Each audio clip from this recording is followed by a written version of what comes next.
Park in Manitoba, and we're going sage picking.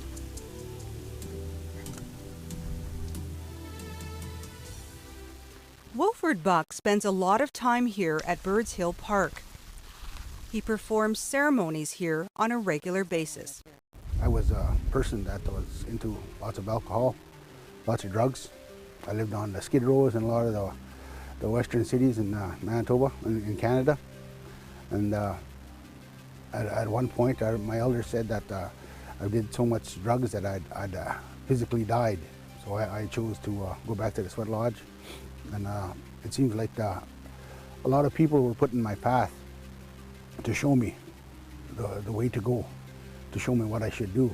Plus dreams were put in my path to show me what I should do and how I should do. And so I tried to follow those dreams, and I tried to follow the instructions of the elders. And slowly I've let go of that alcohol, let go of that drugs. And I've been free of drugs and alcohol for 24 years now. Wilfred's prescription for turning his life around didn't come from a doctor or a pharmacist. It came from traditional medicine and spirituality.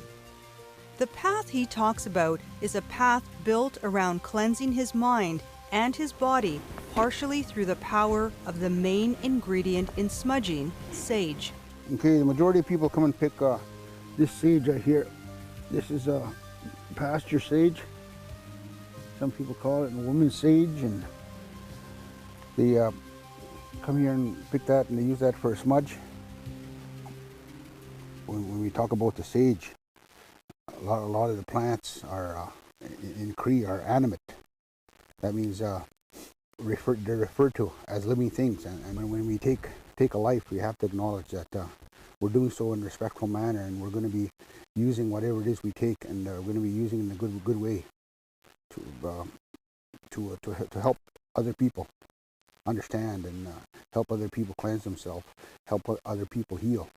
Mm-hmm. So that's why we offer the tobacco now, because the tobacco was one of the sacred plants that was given to First Nations people in North America. So you put your tobacco down, you thank the earth, you thank that plant, you thank the Creator for what you're going to do, and you keep in mind that how you're going to use that plant.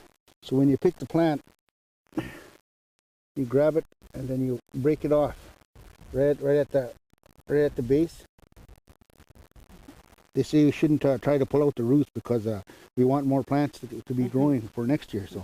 So now that we've picked this, Wilfred, how would you take this home and dry it? Okay.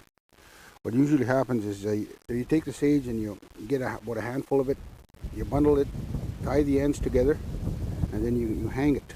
Mm-hmm. You can use rope, any type of hemp rope, or you can use cloth, and just hang it somewhere where it's dry and it's out of the way, so where people are not going to be stepping over it and bumping into it. And you hang it there for a good 2 weeks, and then from then you can start using it. And it's also good for colds. My wife uses it all the time to make tea for when you have cold. Oh, okay. So you dry the leaves and just boil it in water? Yep, mm-hmm. Yep. Sage is one of 4 medicines Aboriginal people across North America use to cleanse negative energies away from the spirit. The other 3 medicines are tobacco, sweetgrass, and cedar.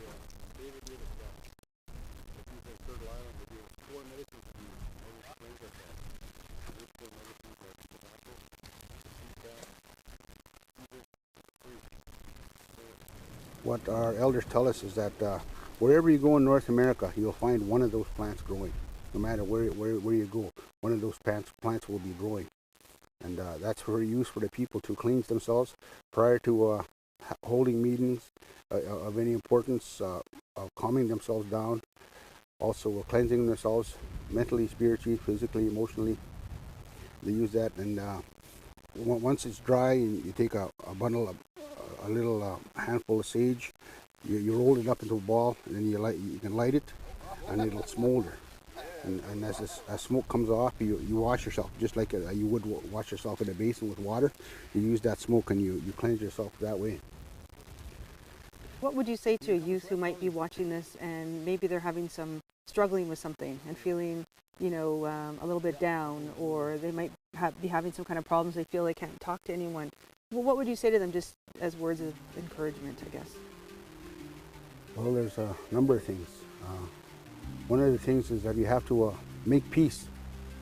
We have to make peace with our feelings, the things that we carry inside. We have to make peace with our memories. We have to make peace with those we've hurt. And nobody else knows what we've done. Nobody else knows who we've hurt. Nobody else knows what we thought, how we felt. We ourselves feel that. And we ourselves know in our hearts and in our minds what kind of guilt and hurts we carry. And we have to make peace with that, because if we don't make peace with that, we'll continue on. And it's just a cycle. We just keep going and going.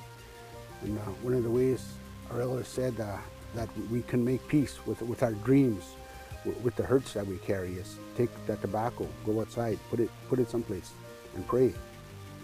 And cry if you have to cry. Scream if you have to scream. But you have to get that out. We were given all these natural ways, and a lot of times you hear people, "Oh, I'll never cry." I was that way when I was young. "I'll never cry. You'll never make me cry. You'll never hurt me. I'll hurt you before you hurt me." And I grew up like that. And it was a long time when I started coming back to the sweat lodge and listening to what the elders had to say, that I started crying. And then from then I could cry at a drop of a hat, anything that would make me cry. But that's part of the healing process. And for a long time, laughter again. So you go around the ceremonies, and that's one thing you'll see, is that there's a lot of laughter. And it all starts with something as simple as this plant, sage. The sage should be picked during the summer months, like June, July, or August is the best time to pick the sage. And this is a little bit later in the season? Is Yeah. this still usable if I It's still take this usable. home Yeah, and dry it? there's still color in there. You can still use it. Okay. Yeah. All right. Yep. Okay. Well, thanks a lot, Wilford, Okay. as always. Thank you.